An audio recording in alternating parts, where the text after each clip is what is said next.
Reka bentuk elektronik ialah litar yang direka bentuk menggunakan komponen elektronik tertentu yang disusun dan disambungkan bagi mencapai tujuan penggunaan yang hendak dilakukan.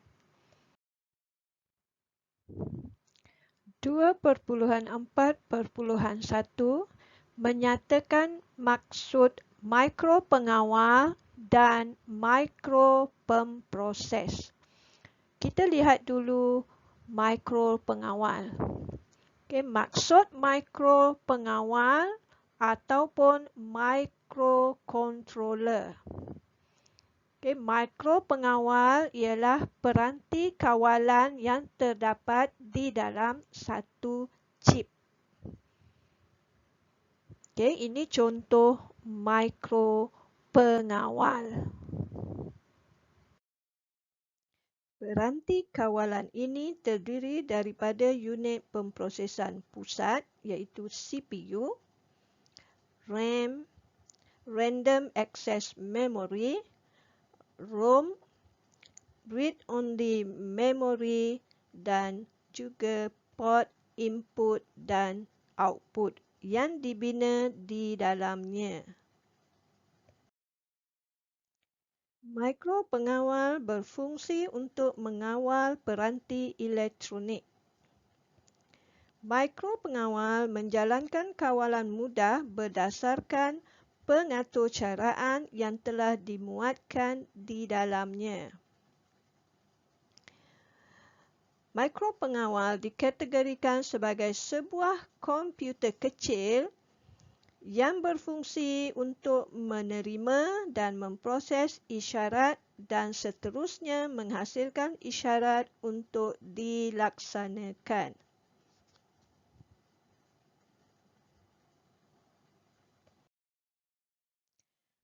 Mikropengawal banyak diaplikasikan dalam sistem atau peralatan yang kita gunakan seharian seperti kawalan elektronik kereta, mesin basuh, alat kawalan jauh, aplikasi robot, sistem kawalan keselamatan, sistem kawalan peralatan dan banyak lagi peralatan-peralatan yang kita gunakan seharian.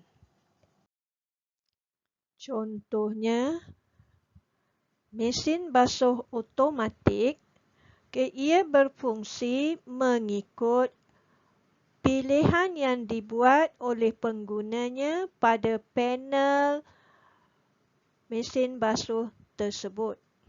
Mesin basuh ini akan menjalankan tugasnya mengikut apa yang telah dipilih oleh penggunanya.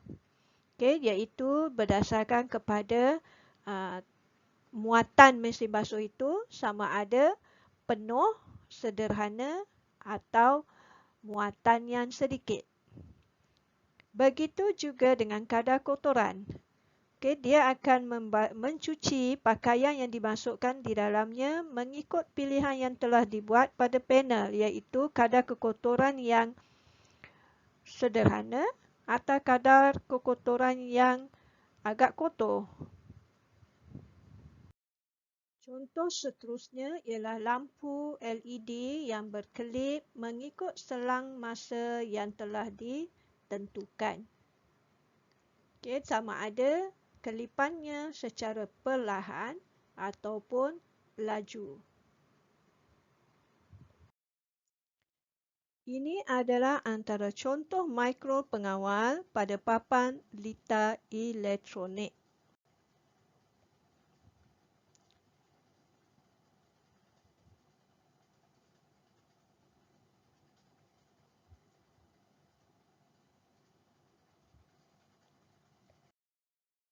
Seterusnya kita lihat mikropemproses ataupun microprocessor.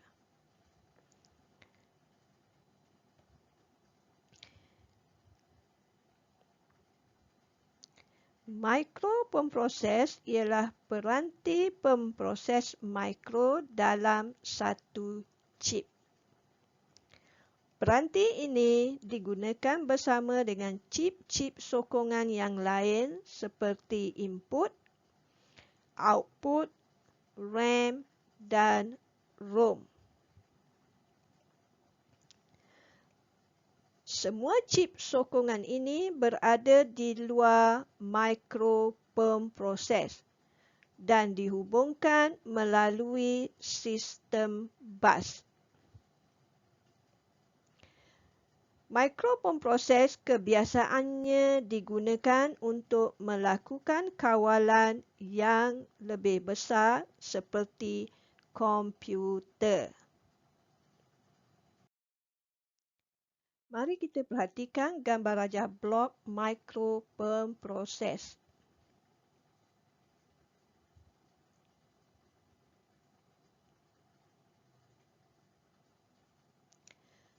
Ini ialah chip micropemproses. Ada banyak chip-chip sokongan. 2.4.2 menjelaskan bahagian-bahagian yang terdapat dalam mikropengawal. Bahagian mikropengawal terdiri daripada input, proses dan output. Ketiga-tiga bahagian ini penting dalam pembinaan sesuatu sistem kawalan. Rajah menunjukkan gambar rajah blok pada bahagian yang terdapat dalam mikropengawal. Bahagian input menerima dan menghantar isyarat kepada unit pemprosesan pusat ataupun CPU. Bahagian proses memproses isyarat daripada input dan memberi arahan kepada bahagian output. Bahagian output pula melaksanakan arahan berdasarkan isyarat yang dihantar oleh unit pemprosesan pusat ataupun CPU. Bahagian input ialah salah satu bahagian yang terdapat dalam mikropengawal. Input dalam mikropengawal menerima isyarat dan menghantarkannya kepada unit pemprosesan pusat ataupun CPU. Isyarat diperoleh daripada peranti input yang digunakan.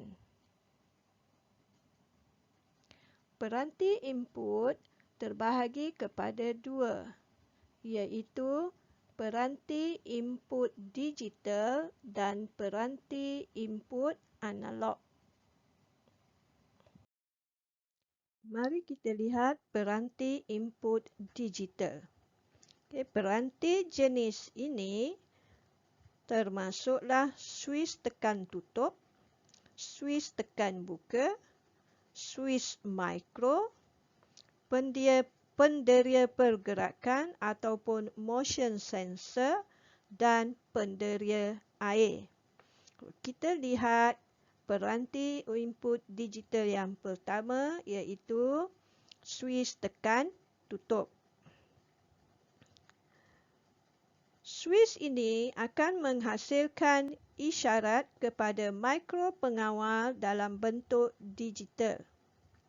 Apabila punat switch ini ditekan, litar akan tertutup dan arus dapat mengalir. Switch tekan buka. Bentuk isyarat yang dihasilkan oleh switch ini adalah sama dengan switch tekan tutup. Apabila punat switch ini ditekan, litar akan terbuka dan arus terputus. Switch mikro. Switch mikro mempunyai dua fungsi, iaitu dapat bertindak sebagai switch tekan tutup dan switch tekan buka. Switch ini akan berfungsi sebagai switch tekan tutup apabila terminal COM dan NO digunakan.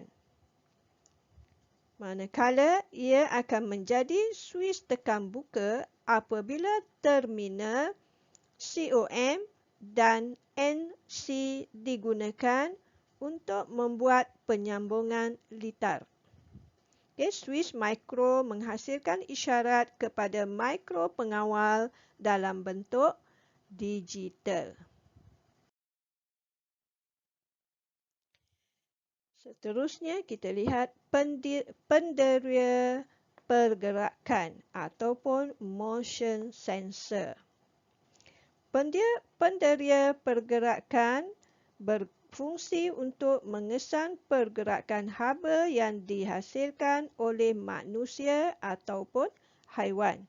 Apabila berlaku pergerakan, isyarat akan dihantar kepada mikropengawal dalam bentuk digital. Penderia air.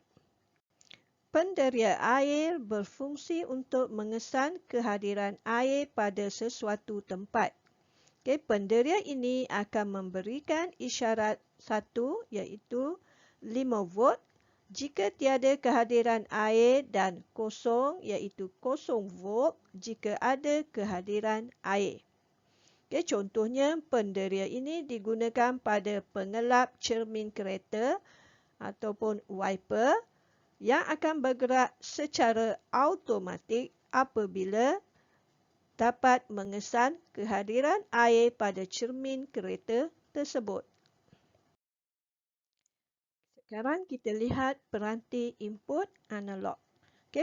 Peranti input analog terdiri daripada penderia jarak iaitu infrared distance sensor, penderia cahaya dan penderia suhu. Penderia jarak ataupun infrared distance sensor. Penderia jarak berfungsi untuk mengesan dan membaca ukuran jarak antara penderia dengan objek atau halangan. Sama ada objek yang diperbuat daripada logam ataupun bukan logam. Penderia ini akan mengesan objek berdasarkan penerimaan pantulan cahaya inframerah yang dipancarkan. Isyarat yang terhasil adalah dalam bentuk analog. Penderia cahaya. Perintang reka cahaya ataupun dikenali juga sebagai LDR merupakan sebuah penderia cahaya. Peranti ini peka terhadap cahaya.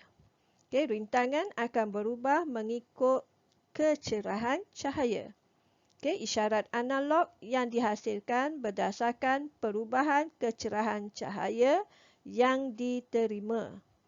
Semakin cerah cahaya, semakin rendah rintangan pada penderia cahaya ini. Seterusnya, penderia suhu. Penderia suhu berfungsi untuk mengesan suhu dalam julat tertentu. Suhu yang dikesan akan diubah ke dalam bentuk isyarat analog. Isyarat analog akan terhasil berdasarkan perubahan suhu yang diterima. Contohnya, penderia suhu LM35D akan memberikan isyarat berdasarkan suhu yang dikesan, iaitu antara 0 darjah Celsius hingga 100 darjah Celsius. Peranti input analog ini akan menukarkan suhu dalam bentuk voltan. Seterusnya, mari kita lihat bahagian proses pula. Proses akan dilakukan oleh unit pemprosesan pusat iaitu CPU. CPU akan melaksanakan atur cara yang disimpan dalam ROM iaitu Read Only Memory. ROM digunakan untuk menyimpan atur cara dan data secara kekal dalam mikropengawal. RAM iaitu Random Access Memory digunakan untuk menyimpan data secara sementara. Data ini akan terpadam apabila bekalan kuasa dimatikan. Isyarat yang diterima dalam input akan diproses oleh CPU, kemudian CPU akan menghasilkan isyarat kepada output. Proses yang dilakukan ini adalah berdasarkan atur cara yang ditetapkan dalam mikropengawal. Seterusnya, bahagian output. Output juga ialah bahagian yang terdapat di dalam mikropengawal. Tugas bahagian output ialah menerima isyarat daripada unit pemprosesan pusat ataupun CPU dan menghantarnya kepada peranti output. Isyarat output yang terhasil adalah dalam bentuk digital atau dalam bentuk analog.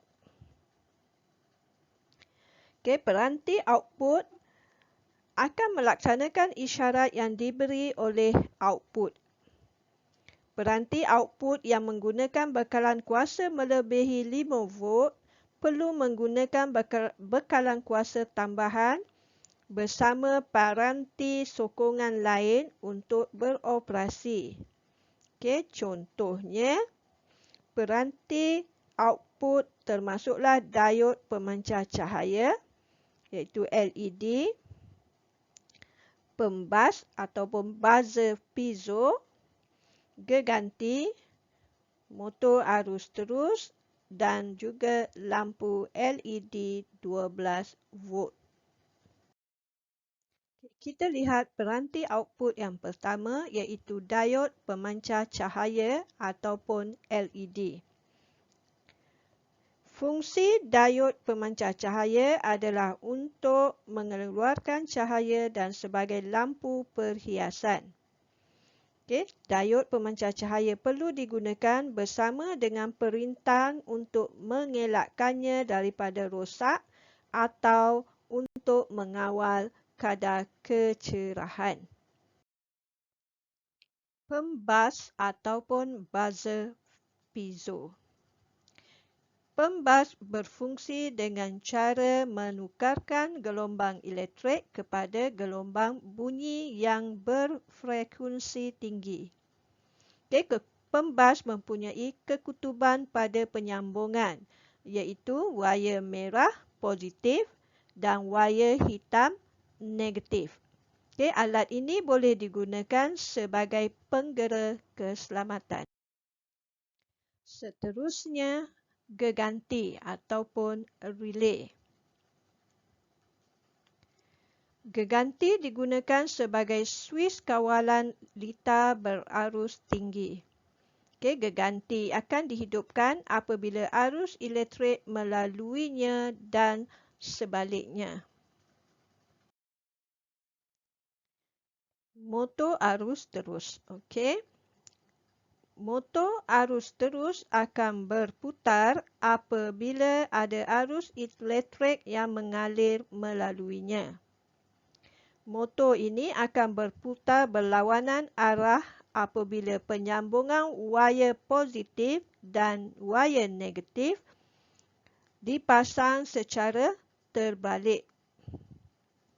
Motor ini memerlukan pemandu motor ataupun motor driver bersamanya untuk berfungsi secara dua hala sama ada berputar mengikut arah jam ataupun mengikut arah lawan jam. Penyambungan ini akan ditukar kekutuban pada pemandu motor berdasarkan isyarat yang dihantar oleh mikropengawal. Lampu LED 12 volt. Lampu LED 12 volt ini berfungsi untuk mengeluarkan cahaya apabila arus elektrik mengalir melaluinya. Selamat belajar dan jumpa lagi dalam sesi pembelajaran yang berikutnya.